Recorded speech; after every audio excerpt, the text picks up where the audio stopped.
Hey everybody, welcome back to another episode of KigerCraft. I'm Tigorso, here with Kieran, and it is now night, but we are out here in the middle of the desert because there's something that I've been wanting to do for a while, but I haven't actually got around to it.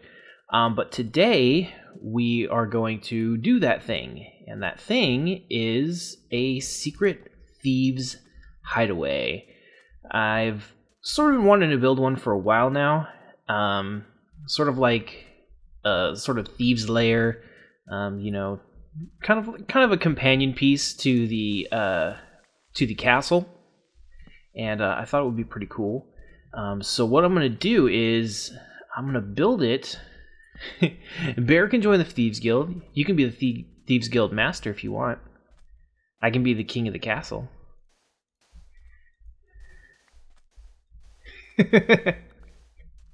Bear's gonna steal all my shit. So pretty much what I'm gonna do is I'm gonna build a little secret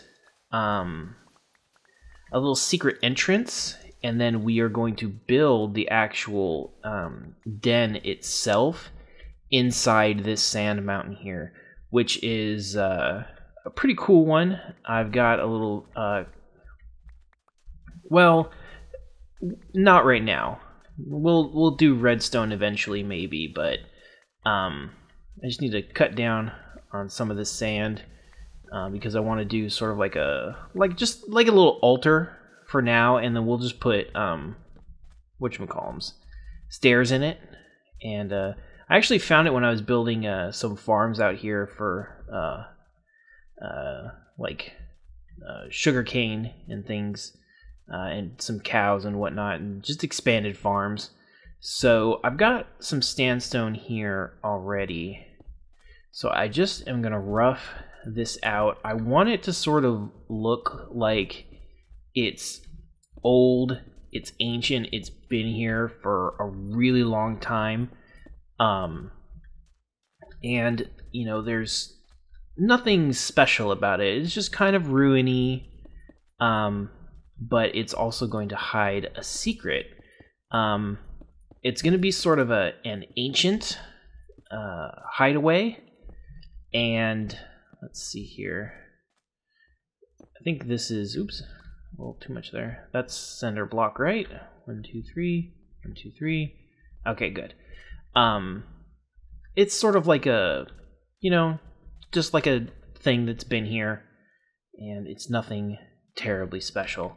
So I've got some things. I, of course, brought chests that I thought I might need, and I didn't bring any wood. Where'd this extra chest come from? Let's put it right there.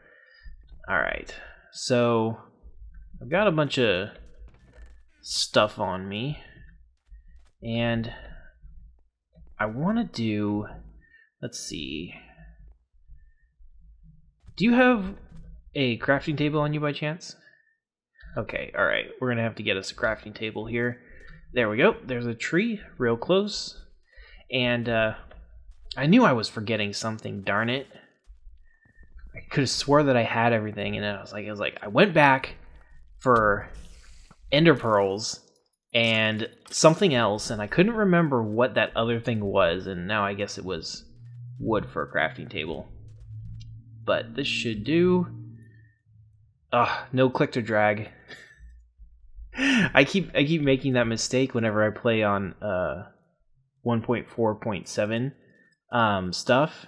It's such a convenient thing. I can't wait for what's it called? 1.5 to get here. It's going to be awesome and amazing, and yes, I did see that actually, that people are starting to say, you know, it's going to be another 2 weeks before 1.5 gets here, and I am super duper excited. Oh, cool. So when the pre-release comes out, we can actually go ahead and switch over. Typically, what I do with the with the updates is I don't usually update KigerCraft to snapshots due to stability issues. I usually wait until the pre-release is out. Once the pre-release is out, I feel like it's sort of, you know, it's stable enough. It's what's going to be in the final update. It's just not, you know, super final yet. There may be a couple things that they change, but, you know, for the most part, it's generally going to be the same update. So I feel pretty good about that. Once that drops, I will be updating us to 1.5, and I am very excited about it. 1.5 is probably the most played pre-release or snapshot that we've ever done. We normally don't do... yes, it is by far my favorite. It's got some of the coolest stuff. We normally don't do snapshots or pre-releases or anything like that, just because we like being surprised for the updates. But this one we thought was pretty dang important, so we decided to just stick with it and go for it, find out what is going to be in the update and all that stuff. So I'm really glad that we did that.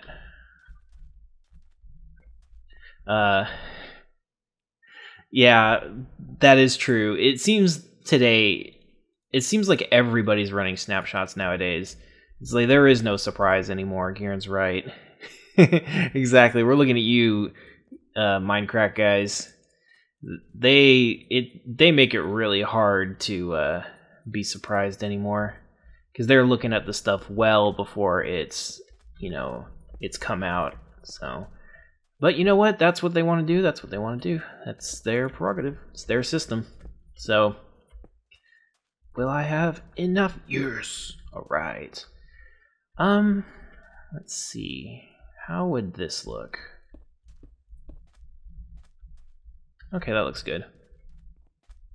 Yeah, I think you're right, because everybody's really into Feed the Beast these days. It's sort of like, well, you know, come and play on the new stuff. You know, it's interesting still, promise.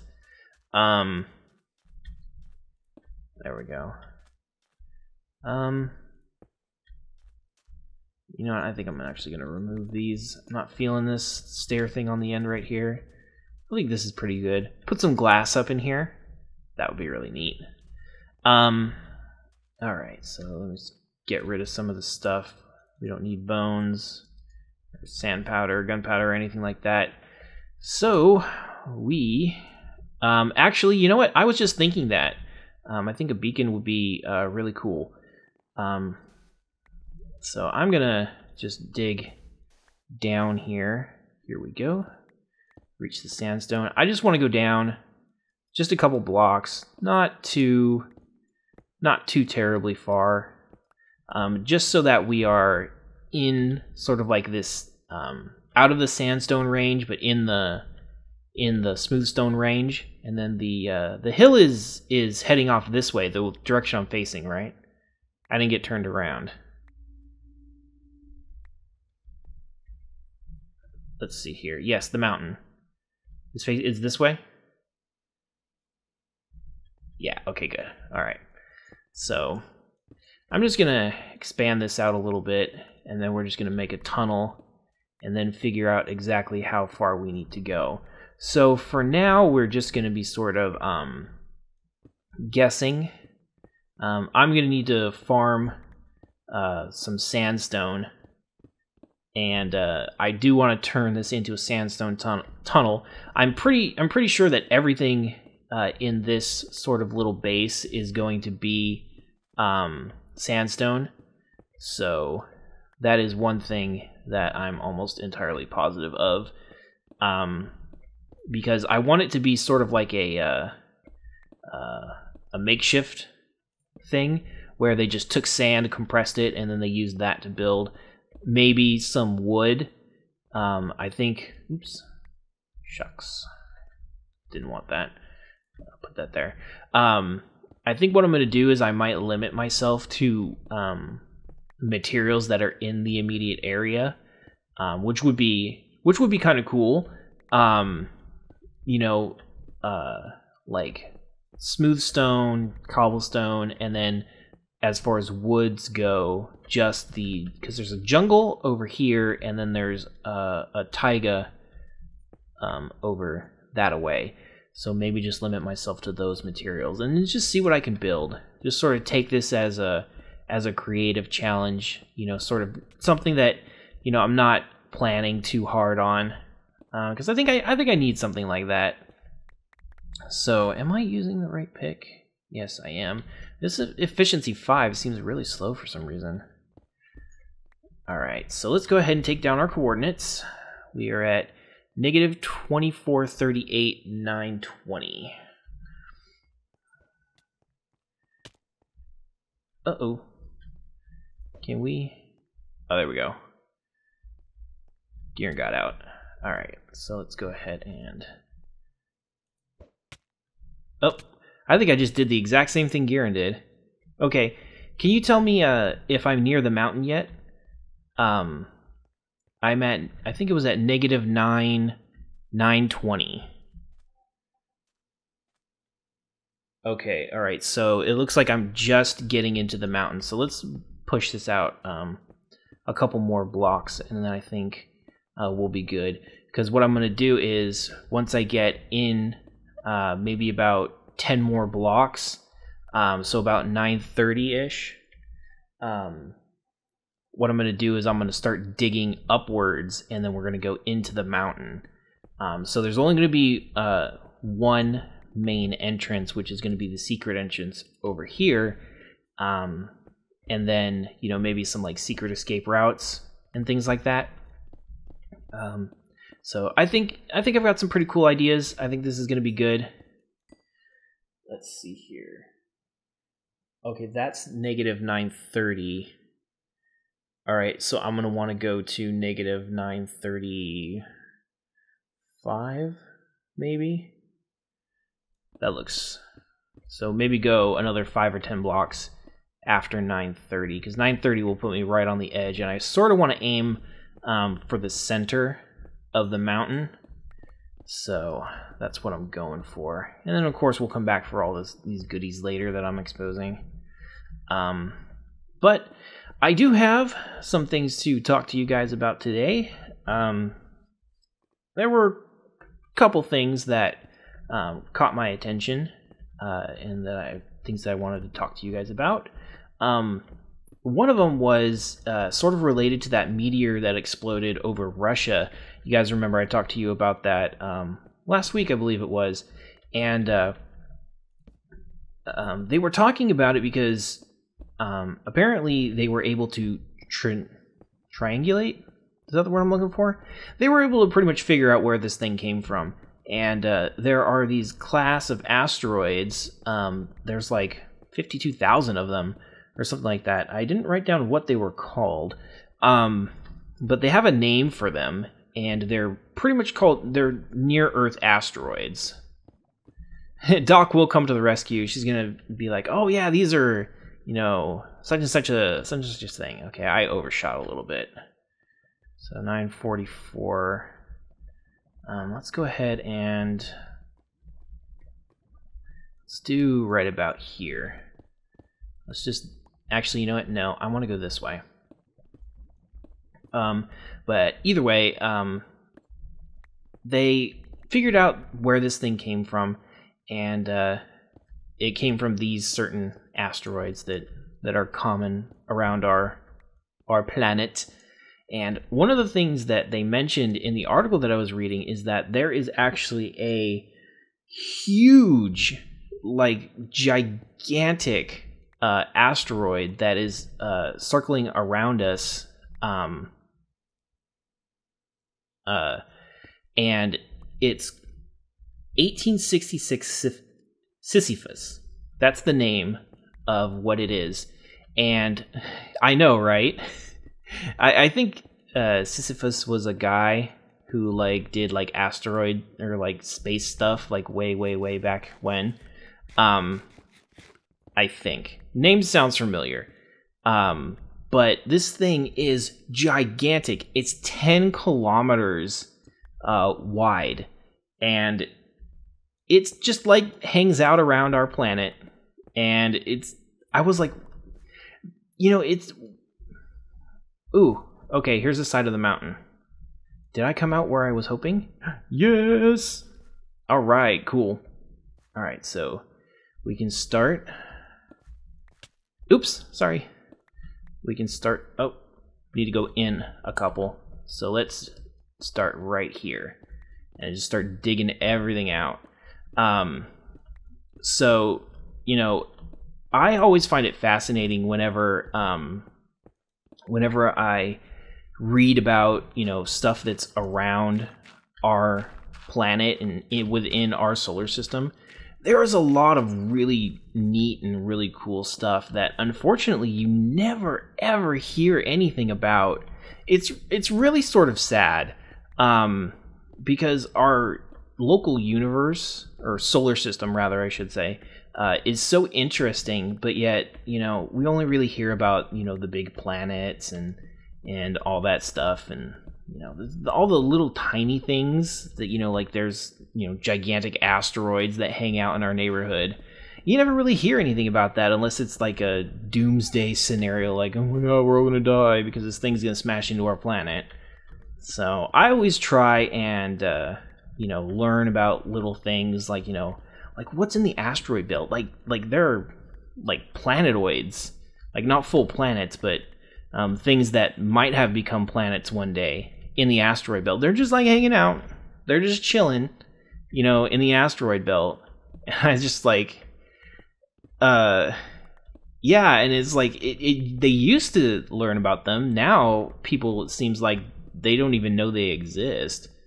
So it's sort of sad, but, I don't want them to be forgotten. So I try and remember the little things in our solar system that are equally as amazing as the big things. You just gotta know what's out there. So I thought that was pretty cool, because there's a killer asteroid that hangs out in our neighborhood.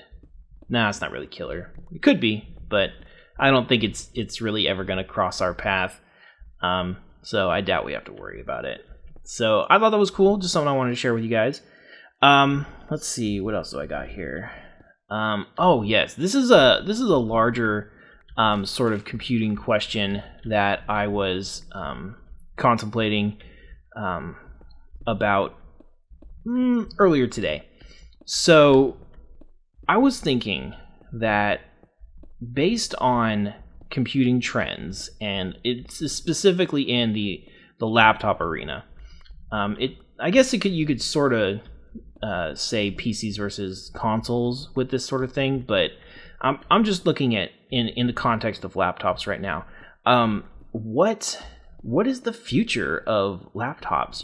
With all this, tablets and whatnot, lerp terps.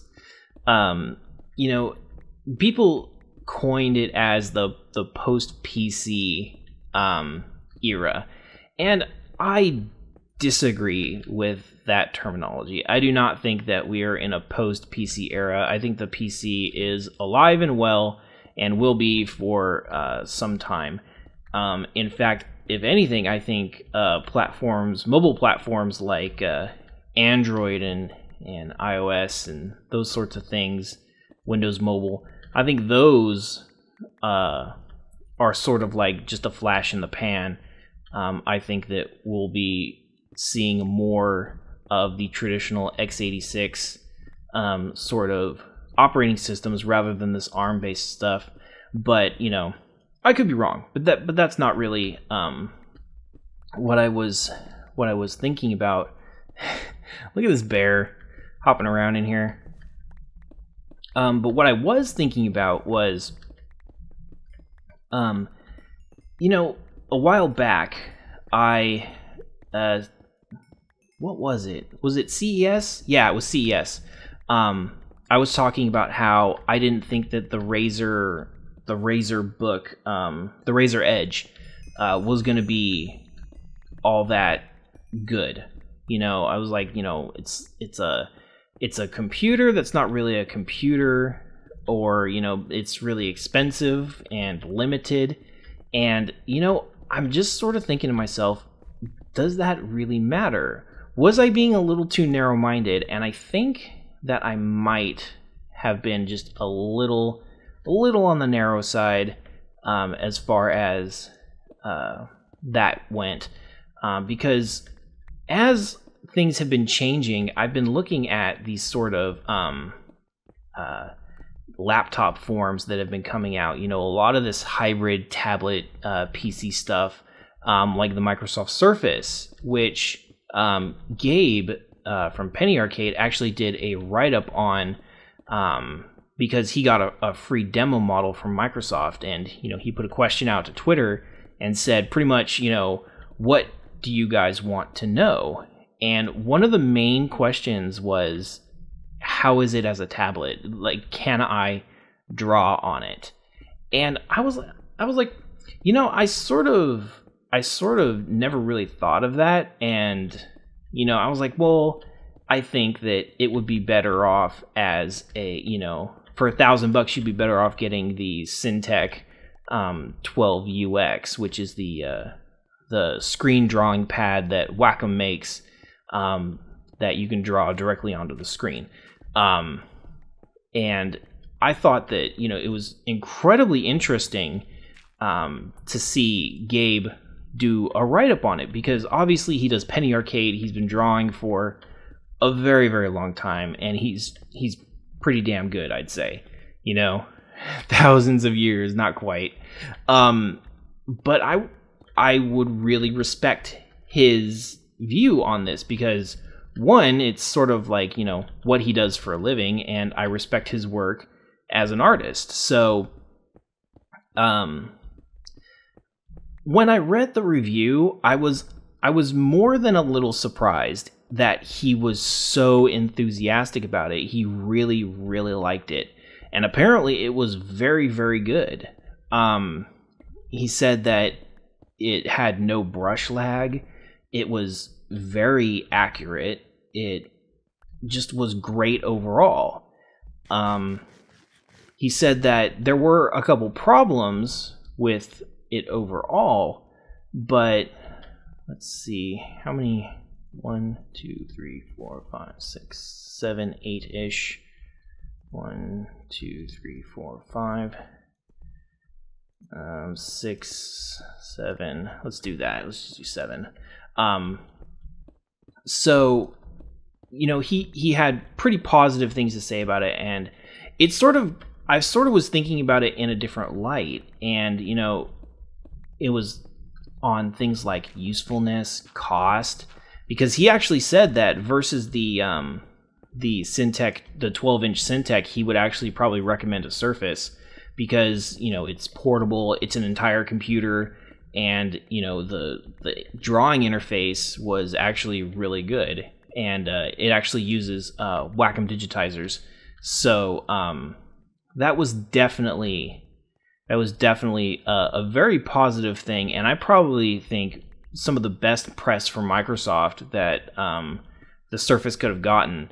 I've been a pretty big skeptic about the Surface and that sort of tablet computing thing, but I'm starting to think that maybe there's something to this. Not having had one myself, it's really hard to say, but I find myself at least willing to give it a chance. There we go. So I think it will definitely be interesting to see, because I think that, you know, I am probably one of the most malleable people when it comes to new tech. There are a lot of people who like technology who will, you know, they will never change, you know, it's this way, or, you know, forget it, it'll never work, you know, and where I'm like, well, it's not necessarily true, you know, sort of situation. Yeah, it is usually older people, but I guess tech people do tend to be older, but either way, I think there's also a lot of consumers that are sort of like scared and put off by it. But I'm sort of interested to see what kind of effect it's going to have on computing in general. Because I'm wondering if maybe instead of this being a post-PC era, maybe we're moving into a... ooh, my inventory is full. Maybe we're moving into a post... how do I want to say this? Form factor era. Maybe it's not computers itself that are changing, but maybe it's the way that we work with computers and the way computers are shaped and formed. Maybe that's what's changing. And, you know, that to me... Oh, hey, that was a really good shot. That to me would make a heck of a lot more sense, rather than, you know, we're just going to abandon PCs altogether for these, you know, ARM-based, you know, smartphone tablet thingies. I think, if anything, really, what these smartphones and tablets and those sort of devices are going to have is they're just going to change the way we expect to interface with our devices, which is a lot more profound than ditching the traditional PC ideas altogether. And I find myself thinking, if I'm thinking about it like that... What's that bear doing? Broke it. And, you know, when I think about it like that, I think about it, or I feel a lot less apprehensive about it. Because it's still the PC, it's still the form factor, not the form factor, it's still the functionality that I've come to expect over the years, but it's just in a different shape, which is okay. So, you know, because, I mean, desktops and laptops have changed, you know, not dramatically, but they've changed quite a bit over the years. You know, going from big old CRT, you know, desktops to, you know, much smaller, streamlined, you know, sort of mini computers. You know, we've gone from using like the big fat monitors to, you know, little tiny flat screens. And, you know, while not exactly profound, a very profound change, it is a change. So maybe we've just gotten too used to how computers have been, and maybe now that they're getting sort of like a facelift and a tummy tuck, you know, it's sort of scary because, you know, we don't think that it's the same PC that we've been using, but really it is. It's just getting a haircut, getting a facelift, and you know what? Actually, I would really like one too. I really want a tablet, and that's something that I was sort of like, you know, oh man, I don't really know, but oh yeah, and that's another thing is the Raspberry Pi. That's another thing altogether. That thing is just so freaking cool. I would really like one. In fact, we may get one just to sort of play around with. I think that'll be pretty fun. You know, it has an HDMI output, so maybe we'll be able to, you know, hook it up to our TV and do some cool things that way. You know, who knows? I think that would be pretty fun. But, you know, that was just something that I was thinking about, and I just wanted to share with you guys. Oh, there's all sorts of gravel. Oh, you bear. Oh, careful, watch out, falling gravel. This is actually making my job a lot easier. I sort of hate gravel, but when I'm filling out, or when I'm trying to clear out a large chunk of space, this gravel can actually be a real godsend. Because look at this. That's like almost like 50 blocks that I didn't have to clear out. Yeah, sure, why not? I'd be down for that. Let's clear out some more of this dirt, see if we can't get any more.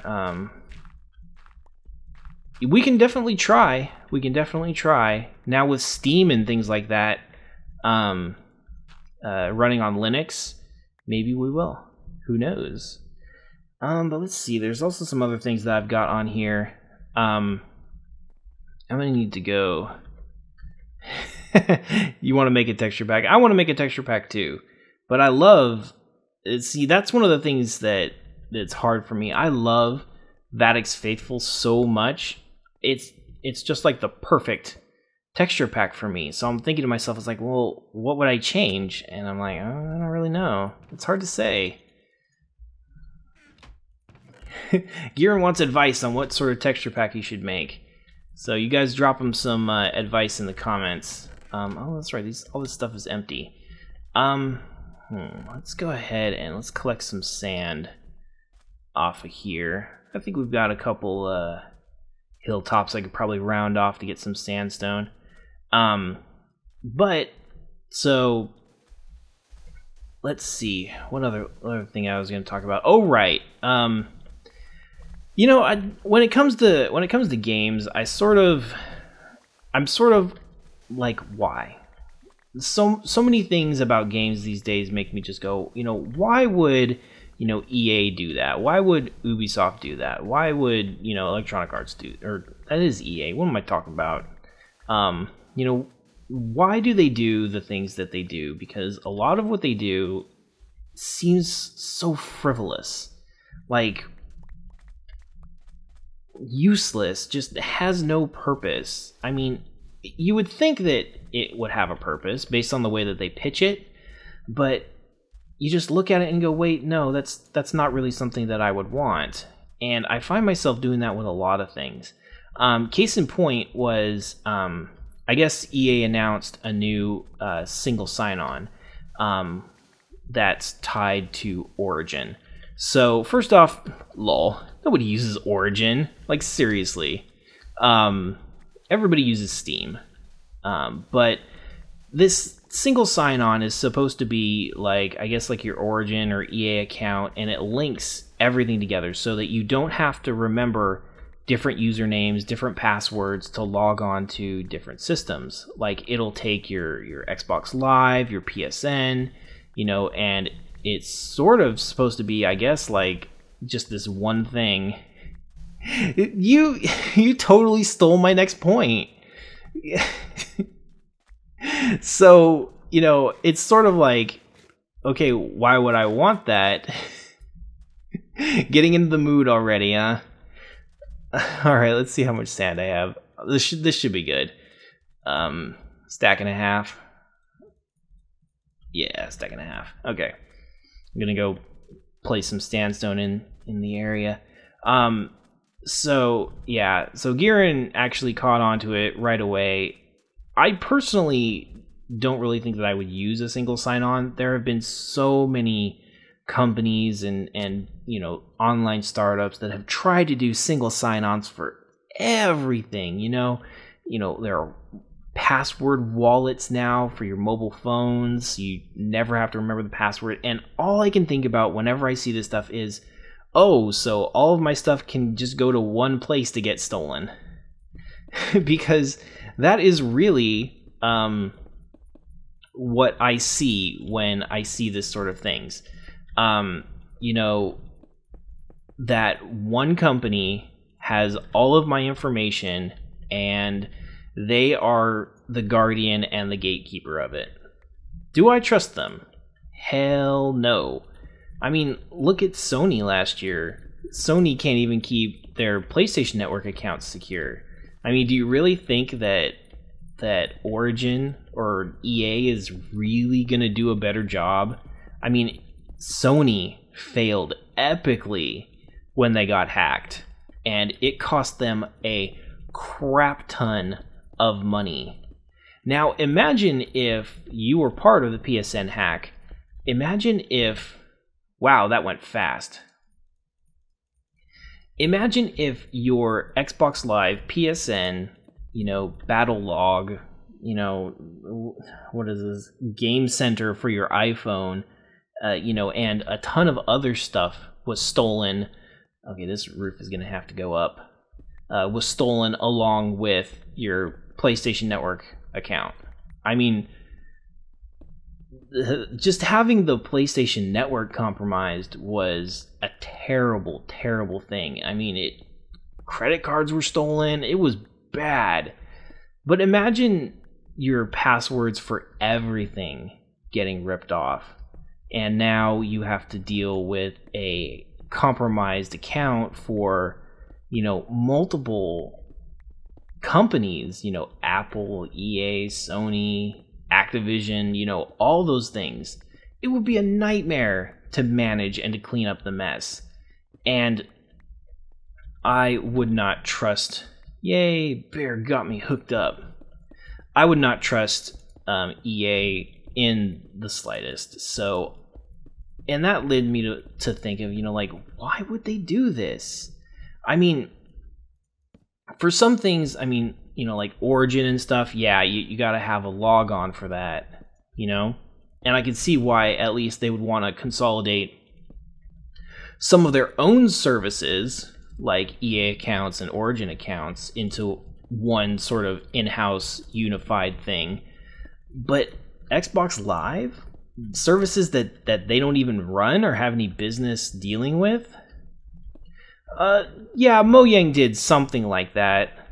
They actually moved over from just an older system, yeah, to the Mojang account system, which is, I guess, is sort of similar, but they're just trying to upgrade their systems from that old thing that Notch implemented.